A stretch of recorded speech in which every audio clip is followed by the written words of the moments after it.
YouTube channel में आप सभी का स्वागत करती हूँ। राम सीता विवाह गीत अच्छा लगेगा तो लाइक कीजिएगा, नए मेरे चैनल पर तो सब्सक्राइब कीजिएगा और कमेंट में बताइएगा कैसा लगा मेरा गीत। प्लीज़ आप लोग सपोर्ट ज़रूर कीजिएगा मुझे।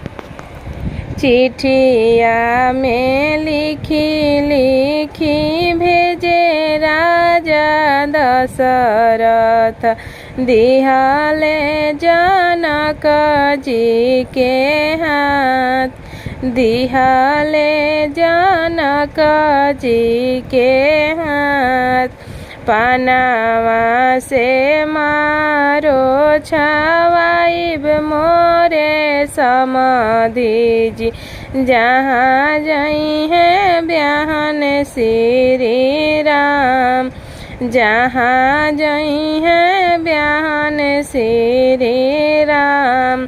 फुलावा से मारो छवाइब मोरे समाधि जी, जहाँ जई है ब्याहन श्री राम, जहाँ जई है ब्याहन श्री राम। आतना बचन जब सुनली सीता दिया, धाई मायरिया लगे जास। आतना बचन जब सुनली सीता दिया, धाई मायरिया लगे जास, धाई मायरिया लगे जास। जेकराही धनया दौलत नाही, से करा धिया रही जाई है कुआर। जेकराही धन दौलत नाही, से कर धिया रही जहे कुआर, से कर धिया रही जहे कुआर। जानी बेटी सोचहु, जानी बेटी विचारहु, अबे बानी आमा बाबा तोहार, अबे बानी आमा बाबा तोहार। देश विदेश से पनामा मंगइबहु, पनामे से मारो देव छवाय, पनामे से मारो देव छवाय। देश विदेश से फूलवा मंगइबहु, फूलवे से मारो देव सजाय, फूलवे से मारो देव सजवाय। चिट्ठिया में लिखी लिखी भेजे राजा जनक, दिहाले दशरथ जी के हाथ, दिहाले दशरथ जी के हाथ।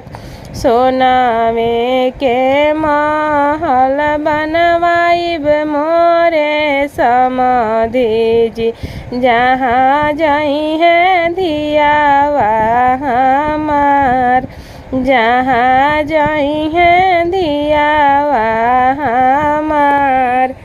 आतना बचन जब सुनले श्री राम जी, धाई बाबा लगे जास।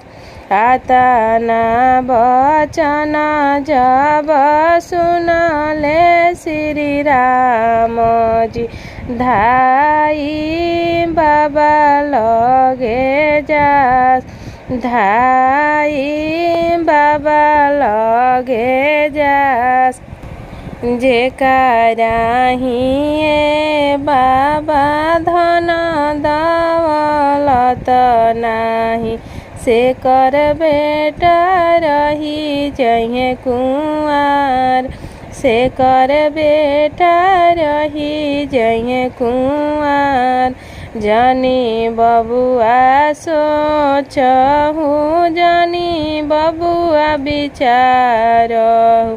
अबे बारे बाबा तोहार अबे बारिया माँ तोहार। देश विदेश से सोनावा मंगइबहु। देवो में महल बनावाय देवो में महल बनावाय।